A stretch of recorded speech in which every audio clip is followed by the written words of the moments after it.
নমস্কার বন্ধুরা, ক্রিয়েটিভ সীমা ইউটিউব চ্যানেলে আপনাদের স্বাগত। আজ আমি একটা অন্য ধরনের মকটেল বানাবো। যদি মকটেলটা আপনাদের ভালো লেগে থাকে তাহলে অবশ্যই কমেন্ট করে জানাবেন, আর শেয়ার তো বেশি বেশি করে করবেন। আর এই গরমে মকটেল মানে খেতে দুপুরবেলা তো ভীষণ ভালো লাগে, ভীষণ নিজেকে ফ্রেশ লাগে। তো আসুন দেখি আমি আগে কি দিয়ে কি মকটেল বানাই। আমি দুটো পালস লজেন্স নিয়েছি। এই পালস লজেন্স দুটোকে আমি একটু গুঁড়ো করে নেব। আমি আর হ্যাপা বাড়ালাম না যে কি হামান দিস্তে বা কিছু, আমি এই বাটির মধ্যে আর এই নোড়া দিয়ে ভালো করে গুঁড়ো করে নেব। পালস লজেন্সটা আমি এইরকমভাবে গুঁড়ো করে নিয়েছি। একটু জিরেকে তেলে নিয়ে এরকম করে গুঁড়ো করে নিয়েছি। আর পাতিলেবুর টুকরো, পুদিনা পাতা। পাতিলেবুর টুকরোটা আমি গ্লাসের মধ্যে দিয়ে দিলাম, পুদিনা পাতাগুলোকেও আমি গ্লাসের মধ্যে দিয়ে দিলাম। দিয়ে আমি যেটা করব সেটা হচ্ছে বেলুন দিয়ে এটাকে আমি একটু থেতে নেব।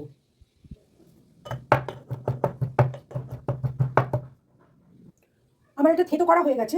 আমি এর মধ্যে এবারে দেব সুগার সিরাপ।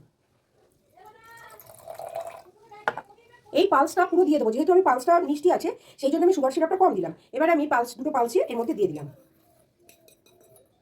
আর গ্লাসটা বেশ বড়, যার জন্য একটু পরিমাণে জিনিসটা বেশি লাগে। এবার আমি ঘরে থাকা আমার সোডা ওয়াটার দেব।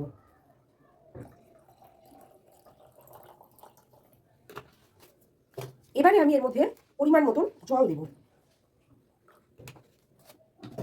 একটু জিরে গুঁড়োটা পরে দিচ্ছি। এবার দেবো বরফের টুকরোগুলো।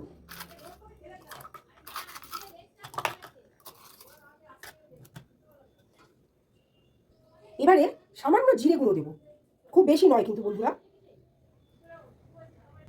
পরিমাণ মতন নুন দেব।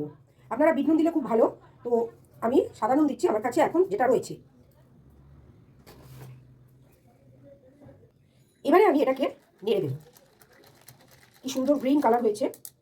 এবারে ওপর থেকে আমি পুদিনা পাতা দিয়ে আর একটু জিরে গুঁড়ো দিয়ে গার্নিশ করে দেবো।